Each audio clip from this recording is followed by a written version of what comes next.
Puneet instrument Ahmedabad Gujarat से बोल रहा हूँ। ये हम लोगों ने लिखे पीओएस सिस्टम बनाया। ये पीओएस सिस्टम में काम कैसे कर रहा है, प्रोडक्ट कैसे डाल सकते हैं वो मैं बताता हूँ। ये पूरा का पूरा सॉफ्टवेयर है, वो ये टच स्क्रीन के साथ आएगा। ये यहाँ पे हम लोग पहले कम कैटेगरी डिफाइन करते हैं, हमको कौन सी कैटेगरी। अभी ऑलरेडी मैंने यहाँ पे फ्रूट, ग्रोसरी और वेजिटेबल है। आप यहाँ पे कोई भी कैसे कैटेगरी का नाम यहाँ पे आप लिख सकते हो कि भाई मुझे ये कैटेगरी चाहिए, वो कैटेगरी, ये कैटेगरी का मैंने ये नाम किया, यहाँ पे ये कैटेगरी आ गई। ओके, अब यहाँ से मैं वापस जाऊँगा प्रोडक्ट में।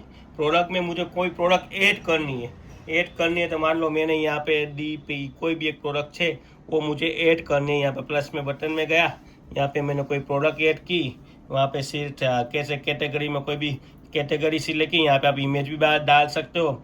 एक कैटेगरी वेजिटेबल सिलेक्ट की, प्राइस रख दिया 58 रुपीज़, क्वान्टिटी रखा यहाँ पे 1 kg का रखा कि भाई ये मैंने यहाँ पे 1 kg का क्वांटिटी रखा।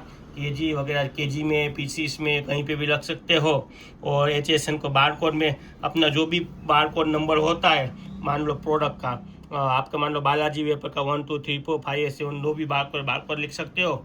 यहाँ पे MRP में जो भी अपना रेट है वो लिखो, एक्सपायरी डेट जो भी डेट है वो लिखो, तो ये प्रोडक्ट अपनी ये सेव्ड हो गई है।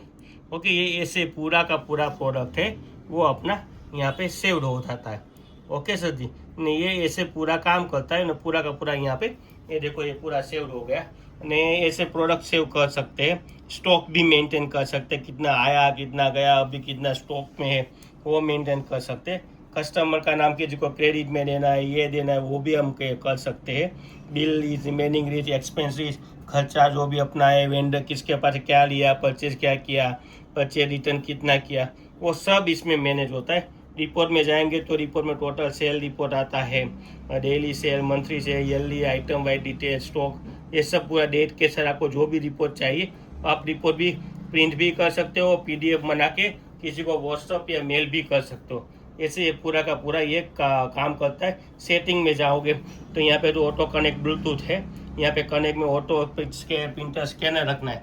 वेटिंग स्कैन का जो अपना ID BT 005 वो यहाँ पे आएगा। प्रिंटर का ID 58 प्रिंटर आएगा। बारकोड स्कैनर जो ब्लूटूथ वाला है वहाँ पे अपना ब्लूटूथ का एड्रेस आएगा।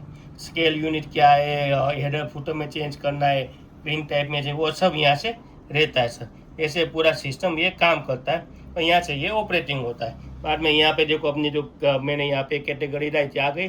और मैं यहाँ पे डाल के स्कैन करूँगा, यहाँ पे डाल के स्कैन करूँगा, यहाँ पे डाल के प्रोडक्ट सेट किया, यहाँ पे ये किया और इसको मैंने यहाँ पे आउटवर्ड किया। और अगर मैं चेकआउट करना चाहूँगा तो चेकआउट भी हो सकता है, बारकोड करना चाहूँगा तो बारकोड भी हो सकता है। ये ऐसे सब ऐसे ओके, प्रिंट आउट करोगे तो यहाँ से प्रिंट हो जाता है। ओके सर, ऐसे पूरी सिस्टम यहाँ पे काम करती है। अगर ऐसी कोई रिक्वायरमेंट हो तो आप कभी भी पुनीत इंस्ट्रूमेंट में कॉल कर सकते हो। Thank you sir.